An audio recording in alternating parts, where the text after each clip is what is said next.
New year, new season. And in this episode of The Learning Hack, we're going beyond learning. Welcome to The Learning Hack, a podcast about the people and technologies that are creating the future of learning. I'm John Helmer. Now guess what? Learning is cool. Learning is cool. Learning is cool.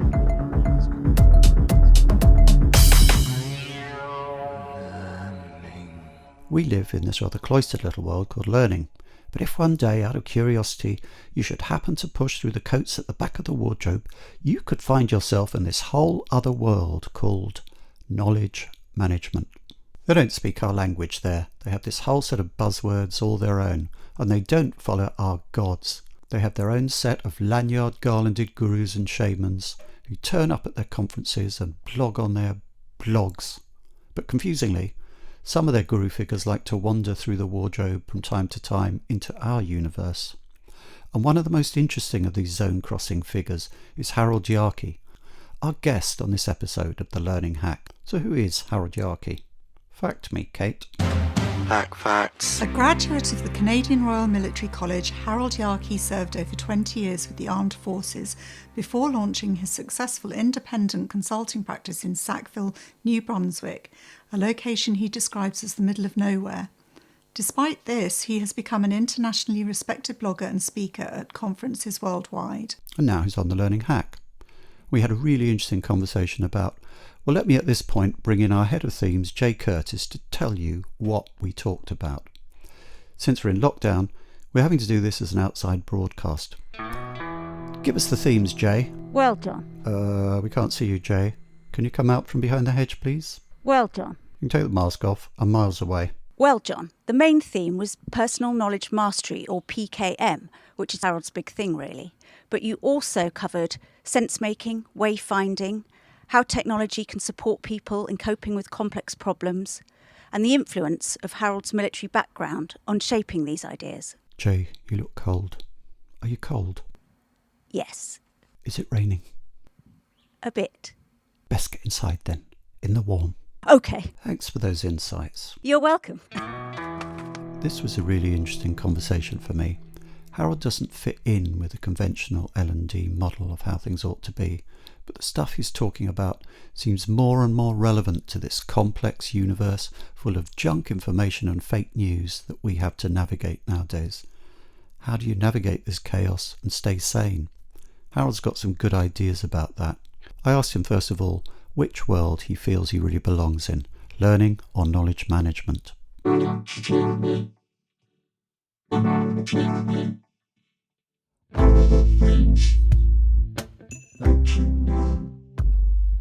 I know these distinctions are often a bit unhelpful. No one likes to be pigeonholed, but where would you kind of place yourself between those two worlds?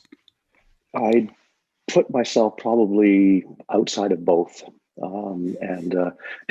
It's kind of interesting. About 10 years ago, I was asked to run a workshop at the Conference Board of Canada, which is like the Conference Board in the US. So it's they bring in specialists in certain areas, and they have these subgroups. And I was asked to run a one-day workshop with two subgroups. There was the e-learning or the learning and development subgroup and the knowledge management subgroup. So again, this is 10-ish years ago, maybe a little bit more. And what I came out with at the end of that day was that it was like two very different worlds, even though they were all kind of interested in learning and knowledge and things like that. But the L&D group were they were anti-technology. Every time they saw technology, that was a bad thing. And the KM group were all about, gee, this technology is really interesting and we can do something interesting with it. And I think that's still kind of in some ways, even though e-learning is about technology, but I think it's not doesn't use technology appropriately often enough. And so I'm kind of outside of both of those groups, because when it comes to learning or training or in an organization, is that I've told clients many times that my focus is ABC learning, which is anything but courses. So I'm very interested in informal learning. I'm interested in communities of practice. knowledge sharing, social learning, those kinds of things. And then when it comes to KM, you mentioned my personal knowledge mastery framework, I guess, for lack of a better term, Yeah. is that it came out of PKM, personal knowledge management, but about, I don't know, close to 10 years ago, I changed that. That was through a number of conversations in some of my communities, my online communities, in that I wanted to move it away from the KM world. So because KM was too focused on technology and about pushing information and knowledge to people, as opposed to individuals creating the knowledge through their social interactions. So I am neither KM nor L&D.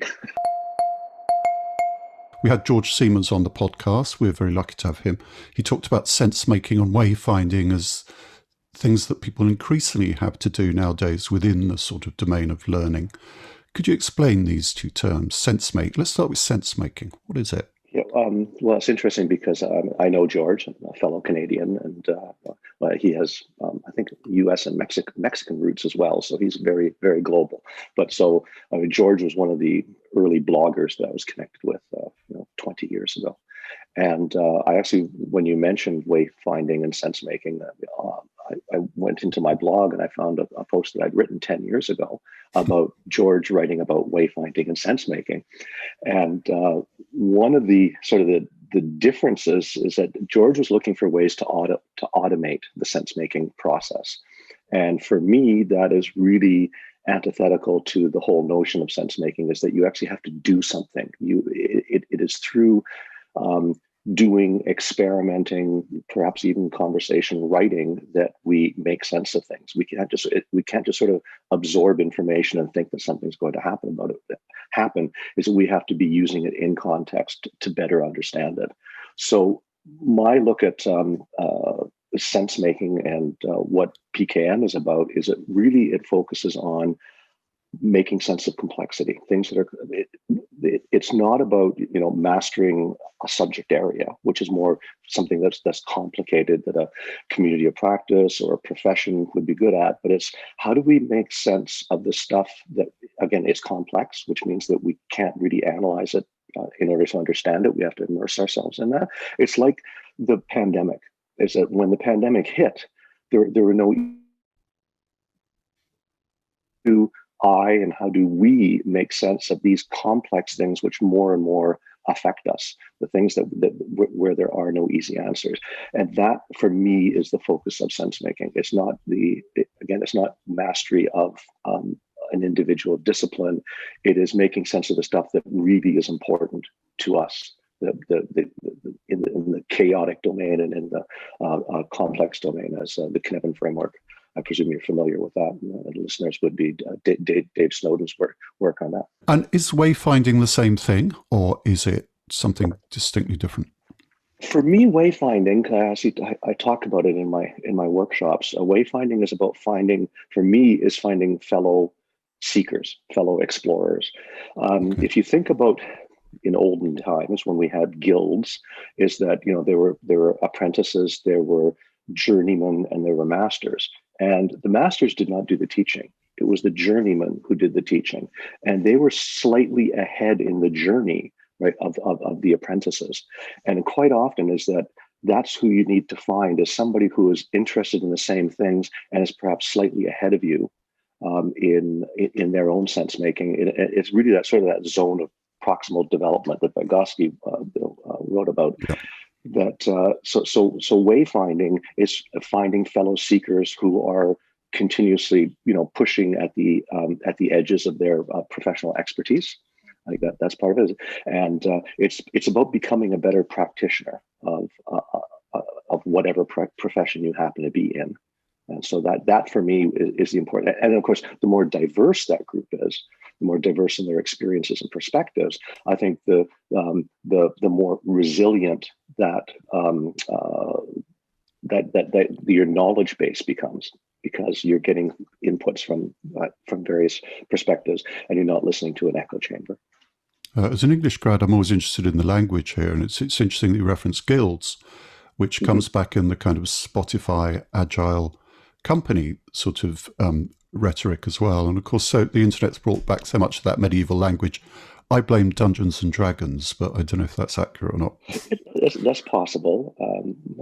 My son is a big D&D player. Mine too. but I mean, I think it's the metaphor, the analogy works in some ways, but in other ways, I think it's really not. It's not good.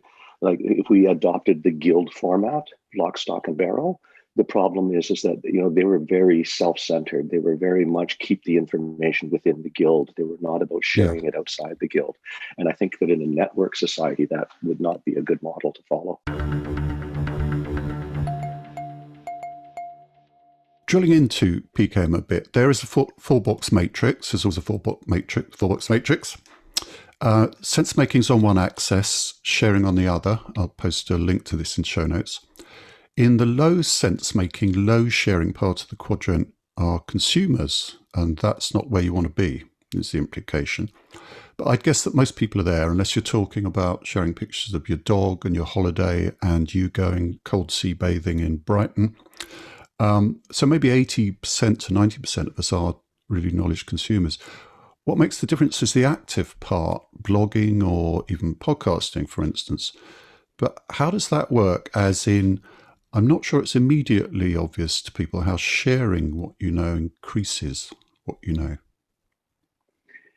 Yeah, well, first the four quadrants there. It was that was an idea I was playing with, and what I found interesting was that when I first posted that a number of years ago, is it really resonated with people. People sort of got that one more than anything else that I put up. So I thought, okay, let's use this, because I was looking at the seek, sense, share, whereas and this figure does not address seeking. Right. So that's a component that's not, so it's not the whole PKM thing. But one thing I use it for is I talk to people about, the four quadrants and where are you? And one example I use is movies. So I enjoy watching movies, but I couldn't tell you who the actor was. I couldn't tell you what year it was made. I couldn't tell you who the producer was or anything like that. Some friends of mine are really good at that. And they say, oh, yeah, that was produced by so-and-so, and he did this movie, that movie, and things like that. When it comes to movies, I'm a consumer. And I think that for most of us, in a number of areas, we are consumers, and that's not a bad thing. What I'm interested in, and when I work with people in organizations, is that quite often is that we may be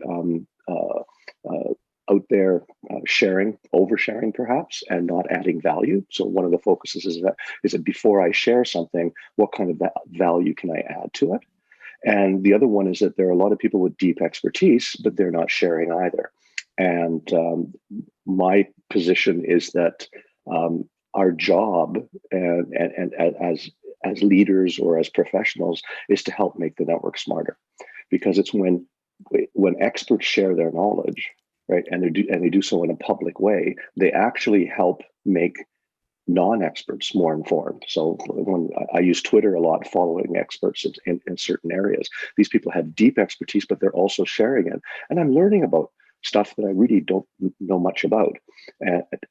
And I think that all of us, the objective is, in certain areas, we want to be in that top right quadrant of being a knowledge catalyst. Is that how can we either share more, or how can we add value before we share? So adding value to knowledge. Like one example would be is that one thing I do quite frequently is I read books, right? And when I read the book, I write a book review, and I post that. And so someone says, "Hey Harold, what's the any good books on sense making?" I go, "Yeah, I read one called Sensemaking and the Power of the Humanities." And I go to my blog and I search for it, and I'd say, "Here's my review about it." And that's what I some quotes and things like that in there. So instead of just saying you should read this book, I'm saying you should read this book, and I actually tried to make sense of it, and I put it in a place, and I shared it when you asked for that information. So again, and part of that whole sharing process is discerning where, when, and with whom we're going to share what we know. So the active thing of doing it that way, because you're going to have to share it, you kind of act in a different way around your acquisition of knowledge. That in itself leads to your knowledge growing. Is that it? Or is there something in there about barter, that you do this piece of sharing and so people will share back to you and you'll learn about what they know? That is part of it, but it's not really barter. It's the notion of cooperation. It is that I differentiate collaboration with cooperation. So collaboration is people working together for a common objective, and quite often that objective comes from outside of us, either our boss or our client. Cooperation, on the other hand, is me putting stuff out there and with no expectation of reciprocity. There's no quid pro quo, and that's not like I give you a blog post and you give me a tweet type thing. But in the long run, when people are being cooperative, it improves the commons, right? Is that so? Like my blogging was cooperative. I didn't make any money off of it or anything like that. But now, after 17 years of blogging, as I have an international network, right? Because I gave freely, and then people went like, "Oh, John says I should maybe talk to Harold because I've read his stuff, and now I'm here, doing this and we're cooperating in this. There's no real money exchange here or anything like that. Is we're both trying to learn. We're both trying to push our professional development, and so I hope I answered that. I'm not too sure. Yeah, I think so. I'm trying. I suppose I'm trying to get a mechanism of how sharing also increases your knowledge and your ability to share. I'm conscious that my kind of questioning is driving it towards sort of barter exchange and something quite transactional in a way that I don't necessarily want to do. On the other hand, it is smoking something out here for me, which is it analogous to in the COVID crisis wearing a mask, in that masks don't protect you from other people, they protect other people from you. So you don't have an immediate benefit in that. But if everybody in the community wears a mask, the deaths go down. Yes, and the mask wearing, or in this case, the sharing of knowledge, is that the more you share your knowledge, I have found that the better you get at it. So, when I started on Twitter, my tweets, it was kind of, how do I actually focus on the important part? And now with 280 characters, I can really write very, very succinctly. And I was not a good writer. If you read my thesis from 20 years ago, is that it was pretty crappy. But through blogging, I've actually become a professional writer. I've been hired by companies to write white papers and things like that.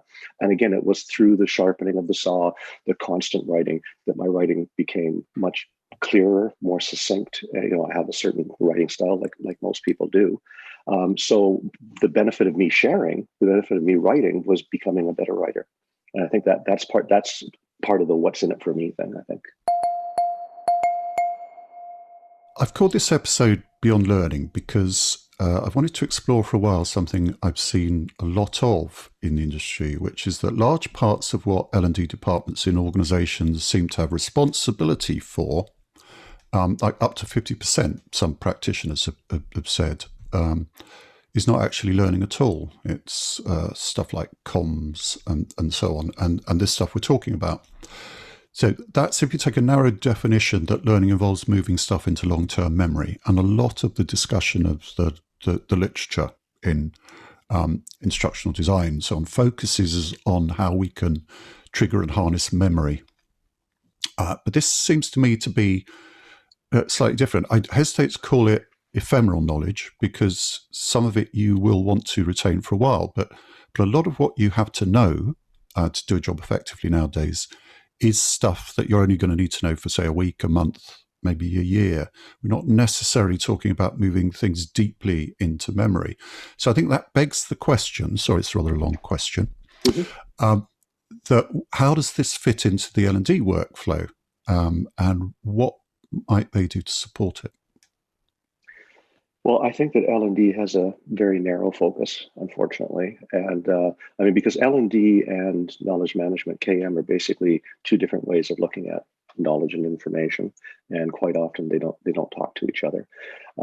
And what I see sort of in the workflow is, if you take a look at personal knowledge mastery, that's me as an individual doing things, right? But it's also about me connecting with others who are practicing it in different ways. And I've spoken of it from a KM perspective, is that it is basically reversing the traditional KM flow. So instead of creating the knowledge base, having the things ready and pumping it down to the employees or the workers, I see a reverse flow in where individuals sense making, individuals then sharing, then work teams working together and narrating their work and sharing how they are doing things and how they're experimenting and what they're learning. And then the job of the organization, even from the L&D perspective, then is finding what's going on and curating that, and then creating the knowledge objects or the artifacts that then can be shared more broadly throughout the organization. So it's very much a bottom-up a type of perspective. It's we just last year we piloted a project called Working Smarter at Citi, so with Citibank, and in that the program was based on my PKM framework, and but the core, like the base of it was the whole notion of curiosity. Is that how can we help people become more curious about things that are perhaps outside of their workflow? And part of it was having people connecting with folks in other departments, in other countries, and then also outside the organization. So there was the be curious, and then there's the seeking, the sense making, and the sharing. And I talked about narrating your work. And that really, what we did is that we had people understanding how to narrate their work, how to seek information, knowledge, and people outside of their specific area, and then we gave them some tangible methods to improve collaboration. And we had about 250 people in the program, and pretty well unanimously, when they came out of it, they went, "Wow, you mean I'm allowed to talk to somebody outside my area and things like that?" And it was really an eye-opening experience for them. So this wasn't a compliance course or anything like that. We had cohorts of about 50 people working through. It was about a 6-week program, and they had activities that they had to do. But really, what it did is it opened up that learning is much more than me taking a course, getting my check mark, and then moving on to that. So that's what I think. There's time when training and courses are appropriate, but it's definitely not enough, particularly in a complex world. Here and we launched this course just as the pandemic was starting. Experience.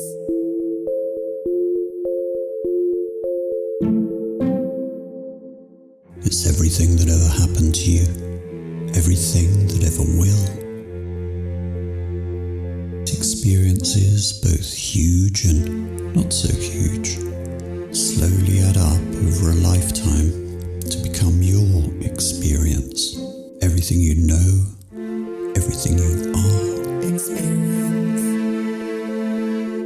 And now the experience word is taking over learning. Learning experience. Our learning experience. Learning experience design. Learning experiences. And some worry that the change will distract from what science has told us about how people learn. Do we even know what we mean by the words learning experience? Is this a learning experience? Or this? Or this? I've talked to some incredibly smart designers, theoreticians, L&D practitioners, and technologists on behalf of the good people at Learning Pool. And together we've created a series of guides and resources to help you get the best from this change. Download the first of these now, the Experience White Paper. Experience.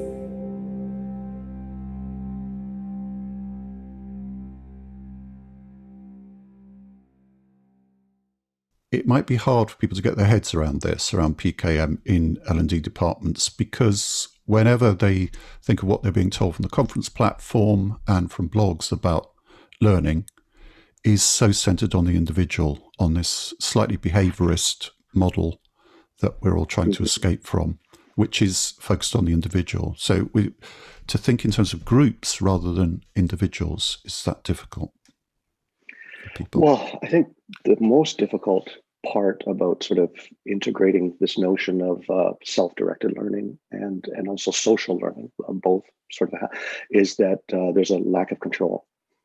Is that L&D doesn't control the process. There's no learning objectives and check marks and running the program and saying we had X% success rate. A lot of it is giving up control. And but when you take a look at how work is being done more and more, particularly knowledge-intensive work and dealing with complex issues, is that we can't control those processes. All we can do is we can reinforce success, and we can put resources there. And I think that again, one of the biggest challenges that I've had over the past couple of decades is getting people to think about complexity, and that the problems are not complicated, in that all the analysis in the world is not going to be able to understand a complex adaptive system or a complex problem. And that means is that we have to actually do something, and that as we do, we keep learning. So that it's like the Kinevin framework. It's probe, sense, respond. You can't just observe and then come up with a plan. And John Seeley Brown talked about this. He said that if you really want to understand a complex adaptive system, you have to marinate in it. I think for learning and development, their job now moves to, you've got to marinate in the lines of business. You have to be in the lines of business and see what the heck is going on. I've had an experience once working in a hospital system, and I came in later in the project. The analysis had already been done, and that we were supposed to develop this e-learning program for nurses to learn about a new nursing care methodology. And I was able to negotiate what I called a confirmation of the analysis. So I just wanted to sort of talk to the nurses and say, okay, what are the issues here really? And it confirmed that we were going to deliver what they wanted. But I met with a nurse clinician, so that's the senior nurse in charge of all the nurses in this big hospital. And I met with her, and of course, because I wasn't hospital staff, I had to be escorted. So she escorted me to the wards, and I spent 2 days visiting the various wards. And we learned a lot, and and I took lots of notes, and she did as well. And we talked about different aspects of what we're trying to achieve. And then on the last day, I met with her, said, thanks very much for your time.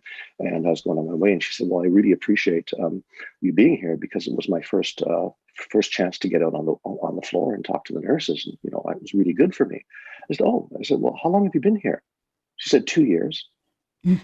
She had never been on a nursing ward, on a ward floor in 2 years. Everything she was doing was from her office. And I think you talk to L&D people, is it when was the last time you're on the front lines, spending a day with the workers who are filling orders or something like that? And I think that there's a similar gap like that. In complex systems, we can't assume that we understand what's going on unless we get in there and marinate and do that consistently.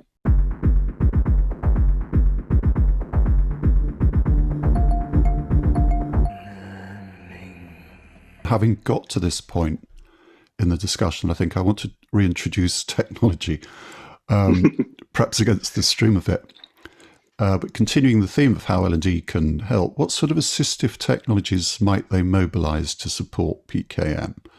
And if we look at the corporate learning tech stack, to use Josh Bersin's language, for instance, which part of that, or which parts of that might be useful, if any at all? Yeah, I know who Josh Bersin is, but I pretty well avoid listening to or reading anything that comes out of sort of corporate L&D or corporate consultancies, because I find that they're usually about a decade behind where they should be. And I think that the tech stack is the work tech stack. As you know, I say work is learning and learning is the work. So that if your work tools aren't the tools that you're learning in, you've made this distinction that, well, learning isn't working. Well, actually it is. Work and learning are the same thing. So the tech stack is the tech stack that you use. And that's luckily with things like enterprise social networks and people using tools like Slack, is that if people are communicating in Slack, that's where learning and development should be. Not in the LMS. It should be where that you don't have to go into a different system to be able to, particularly doing the social and the informal learning and the personal learning. Yeah, I think you're probably in a similar place to Josh Bersin. I mean, his latest stuff is talking about work tech as opposed to HR systems, and learning in the flow of work and using those tools is very much becoming very mainstream. Jay Cross was talking about workflow learning about 15 years ago. So, of course. Yeah. All this stuff comes back and back. And some of the things you're saying I've been researching Plato and the kind of early days, pre 2000s. It's really interesting how much of this stuff just comes back again and again, and was thought and said very early in the development of learning technologies. Yeah, well, there's still, I mean, a lot of really good work that was done in the 1970s and 80s that still should influence what we're doing today. We don't need to reinvent everything. I'm interested in the fact that you come from a military training background. There's a not often explicitly voiced but quite prevalent feeling I sense in L&D that workplace learning has its roots in military training, but it's they're roots that we're trying to escape from, trying to get away from, because it's seen as command and control, hierarchical, top-down behaviourist, Skinnerite. My own experience talking to defence training people has been different over the years there. They do some of the most innovative stuff, partly because they've got the budget for it. Also, it has to be high-quality training in a lot of cases because, people die, helicopters fall out of the sky if you don't get the training right. Helicopters can't even take off if you don't have the simulator built and so on. But what's your perspective on this, having come through that world? Is there anything in that background that influences your current thought? Yeah, definitely. It's I developed helicopter simulation. That was my last job in the military. So I'm a couple of things. One is that, I've written papers and articles on this, and I've even developed a program that for organizations, and I call it From Training to Performance to Social. And so if you look at the military, how they do their training, a lot of people don't realize it, is that they look at, the military training, and they've got, you get these professionals, and it's highly structured. And that's exactly what happened to me as an infantry officer. I did my infantry training. It was a year's worth of training. And then I went to my unit. The first thing my sergeant said to me was, forget everything you learned in training. Now you're going to learn how to do it properly. And, but on the sort of the official side of it was quite interesting, is that training specialists, because I transferred, I became a training development officer. And as a training development officer, the training development branch is responsible for individual training. So that was at all the schools. The people go there to become whatever their qualification is. But there's a second side to that, and it's called collective training. And collective training is owned by the operators. So collective training in the infantry is run by infantry officers. Collective training in the Air Force is run by pilots. And so they realized that, when a unit deploys to someplace like Afghanistan, they spend 6 months working together, right, before they go off. And so collective training is social. Right. It's just things like simulation. It's also informal, right? Is that you don't have you have check boxes, and you can do map exercises. You can do command post exercises. You can do simulation of multiple aircraft flying in simulators that are connected.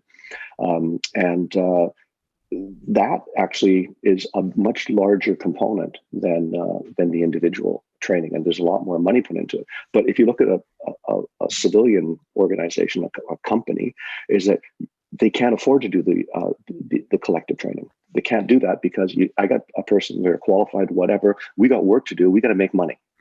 So one of the great things about the internet and digital technologies is that we can integrate that collective training, that collective social informal learning into the workflow. So, and if you look at something like the 70-20-10 framework, right, is that, we learn about 70% from experience and 20% through, mentoring and learning from others who are helping us. So that 90% is where we have to find ways of still producing, but learning as we produce and continuously learning. So yes, from the military perspective, L&D took individual training and completely ignored collective training. And but we had the opportunity now with technologies is to put that collective training into the workflow. That's a really interesting answer, I think. And to what extent does the PKM stuff and the Seek Sense Share, does any of that come from military training and learning? Actually, for me, PKM, I came across PKM in the early 2000s. And there are about 3 people who were writing about it. There was Lilia Efimova was my main inspiration because she was writing her doctoral thesis on knowledge sharing amongst experts who were using blogs, this new technology. And I found that absolutely fascinating. So she fought like crazy to be able to publish her thesis as she was writing it, because of course you can't do that, right? That was very, against the academic standards of the time. And when I started, heavily blogging, I guess probably about 2003, I came across this PKM, and here I was in Sackville, New Brunswick, Canada, 1,000 kilometers away from Boston or Montreal. And I got, how the heck am I going to stay current in my field? How am I going to be able to learn? And PKM was scratching an itch. Is that, okay, I'm going to use these technologies. I'm going to start blogging. I'm going to start reading other people's blogs and commenting on them and things like that, and trying to sort of add value where I can. So for a number of years, so the first time I wrote about PKM, I think it was around 2004. It wasn't until 2009, I think it was, that Domino's Pizza contacted me, and it was the head of leadership development at Domino's. He said, I like this PKM thing. It's a way that we can train our franchise operators to be doing this kind of knowledge sharing. I guess so. I think so. And then a few years later, I got a couple more clients who were interested in it. And I mean, it was not designed to be a thing that I was going to sell. It was a thing that was for me to help me make sense of my own profession and stay current. And a lot of it was without paying any money. I couldn't afford to fly down to New York or something and spend thousands of dollars on a conference. So I had to. So I used this technology. I used the web as a way for my own professional advancement. So that was the inspiration. The inspiration was a real need to learn. That technology, those forums have changed massively. Now, since those days. So this came up in the chat with George Siemens, he was talking about blogging and Twittering in the early years of the century. Look at what Twitter's become now, especially with the most recent events happening in the land of your noisy neighbours. Is this a problem? And blogging, I should say here, a bit of mea culpa, has been completely taken over by clickbait merchants from marketing to a degree. So it's kind of harder and harder to get to the signal through the noise, I find, because of people with similar job titles to the ones I've had in my career now clogging up the stream with SEO-driven garbage. Do you think there is a case like, as with an analogy, perhaps a rather bad analogy, but with the way that Trump supporters now are moving on to other platforms, that the intellectuals in learning and knowledge management like yourself will have to find some other platforms? Yeah, well, I mean, definitely the technology landscape has changed. I'm still on Twitter. I've been on it for 13 years now. I still find value in it, but it does take a lot more culling and weeding and being very selective of who I follow. I still find it's a really good tool to understand networks, network effects, and how people share knowledge in these open social networks. And I still use it in my teaching, showing people how things work. As I said, try out Twitter because it's easy to learn, you don't follow Trump, not that you can anymore. But the great thing about Twitter, and I remember JQ and some of these other tools that came out before that, is that they're asymmetric, which means, and it used to be called microblogging, is that you decide who you follow. And so you only see who you follow or who you put on a list, right? So that means that you're in control of these filters. And I encourage people to sort of to play with those, to see, that whole, signal versus noise thing. And I agree is that, finding places, one shift that I've made probably in the last, 5-10 years is focus more on people and less on sources of information, right? So I want to, so I've created these filters of individuals. I have one for the pandemic, and so it's only about 6 people, but these are people in several different countries, and they seem to be making the most sense to me, and they have a good reputation through their networks. And go, okay, yeah, that's where I'm going to get my information on the pandemic and nowhere else. And I think that that's becoming more and more important, is creating these human filter networks for us. But the other thing is we're seeing a lot of people who are going into more private networks, and I differentiate between an open social network and a community of practice. So communities usually run by and for the members. I run one myself called the Perpetual Beta Coffee Club, and then I'm a member of about 4 other ones, and some are focused on work, and some are focused more on learning, different types of things. And this is where I really do more of my social sense making, because I have a trusted relationship with the people who are there. It's not going to get into some fight. It's not. No one's trying to market things. We're all in it together. And through the pandemic, these have been a godsend of making sense. And I can talk to somebody in Spain and find out what the situation is there, and not get it through the media. The challenge, I think, now collectively is that if we're all going into these private social network community spaces, is that the open network is going to be dumbed down. It's going to, all it's going to be is people screaming. So I still see that there's a need for professionals to be able to make sense and share openly, because I said today, I really believe that leadership is helping make the network smarter. Because I think that's what's happened in America. It's happening in the UK. I think we're having the same thing in Canada. Is that we're dumbing down the collective conversation, right? And so the people who can see some of these things and see it from a larger perspective and a less political perspective, is that it's our job to help make the network smarter. Because who wants to live in a dumb network? I don't want to live in a society where everyone is voting for demagogues and populists. So I see it as my job, not necessarily to educate, but to put forth some coherent narratives that I think will make for a better world. When you were saying those very insightful things, I was thinking of the phenomenon of the echo chamber, which personally I've got my doubts about. But how do you feel about that, and how that plays into this? Oh, we're seeing it. I mean, if you dive into the echo chamber on the left and the right, one thing I find interesting is that if you move into the left in certain communities, there's certain things that you can't talk about even in a scientific, well-articulated way. You can't discuss nuclear power. You can't discuss GMOs, let's say, right, in the left. And on the right, you can't discuss climate change, right? Is that they each are blinkered in their own ways about the things you can talk about and the things you can't talk about. And finding a middle ground is really difficult. But part of it is understanding where these people come from and say, okay, I understand why you're upset about this. I understand that. And then finding ways to have conversations. The conversations don't even have to be about the thing, like they don't have to be about GMOs. But if you have friends who are on the right or the left of where you are, and you develop a relationship, then you can have a conversation.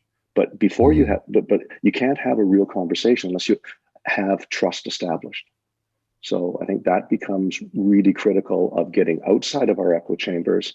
And sometimes it's just like, in my case, there's some people I follow on Twitter and never comment about it, but they're talking about stuff that I have absolutely no experience with. It's like being, a Black lesbian activist. This is outside of my understanding. So I follow these people to try to get some sense of understanding of their perspective and their experience. I think my slightly knee-jerk reaction to the echo chamber idea is that I grew up in a household with one newspaper and 2 television channels. And I kind of feel, although that's obvious, like yes, and now I have kind of every television channel in the world. And if something's going on with your noisy neighbor, I can follow it on CNN Live as it's happening, and get every single shade of opinion on Twitter, whether I want to or not sometimes. So I feel I've been living in a much more media-rich universe than the one I grew up in. But I think there is a thing about what we trust, and you're right there. Trust is, you put the finger on it there, trust is the thing, isn't it? We used to be able to trust, or we thought we could trust, whether it was the Wall Street Journal, the Economist, the Globe and Mail, the Times, it doesn't really matter. And generally we could, but they also kept a lot of stuff from us. And I mean, I remember the days of living in information depleted world. When I went through school, is that the people I knew best were the librarians. The librarians used to call me up and say, Harold, there's a new book in on this, right? Because I'd already read every single book on the subject, right? So I remember what it was like trying to find information, trying to get knowledge, trying to have conversations about something. And, sometimes my classmates, they weren't interested in what I was interested in. And so I couldn't talk to anybody about it. So yes, we're now in this, Michael Fetterman calls UCAP world, ubiquitous connectivity and pervasive proximity, which means that we're always connected and it's always right beside us. And we have to figure out how to deal with that world. I mean, really, we're only 20 years into this. Right? It's that, and the old ways aren't going to work. And we have to find new ways, and there are no answers, but it's only through us having these conversations, talking to people. I think there are some very interesting concepts that, the work that Dave Snowden is doing on complexity and more. The work that's coming out of the Long Now Foundation on entanglement, that the Enlightenment is over and now it's an entangled world. And the work coming out of the Nordic countries on meta-modernity, that we have to move from a postmodern society to a meta-modern society. And all of those are challenges to the way that we, particularly you and I, grew up, right? With one newspaper and the two channels, right? In black and white. Yeah. And everybody walking a bit quicker. No, that's the First World War. Thank you so much for that. I'd love to extend this conversation, but we have to try and edit it down into a reasonable length podcast. Finally, if people want to follow your thought, where is the best place for them to catch up with your own sense making? My blog, just my website at jarche.com, and that's still my home base. So pretty well everything that I published is on the blog, and I use the Twitter and the other tools to have conversations with people. But if it's a deep conversation, it winds up on the blog. Thank you very much for taking the time today, Harold Jarche. My pleasure, John. Thank you. That's all on the Learning Hack podcast for this time. Many thanks to Harold and to our sponsors, Learning Pool. The Learning Hack is completely independent and transparently funded by sponsorship. Please subscribe on your podcast platform of choice or on YouTube. And don't forget to leave a review and a 5-star rating if you want other people to find us as well. You can tweet me at John Helmer or contact me through my website, johnhelmerconsulting.com. Next time on The Learning Hack, it's Elephants on Parade with behaviour change expert Julie Dirksen. Until then, stay classy, learning people.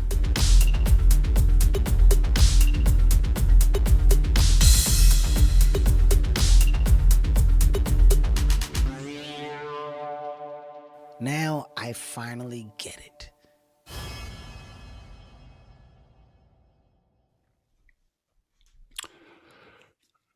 Well, that's the formal part of the interview ever.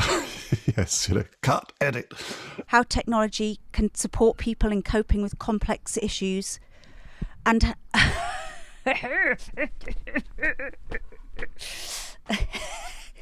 it's only like a paragraph. And a smile. That was a smile. Okay.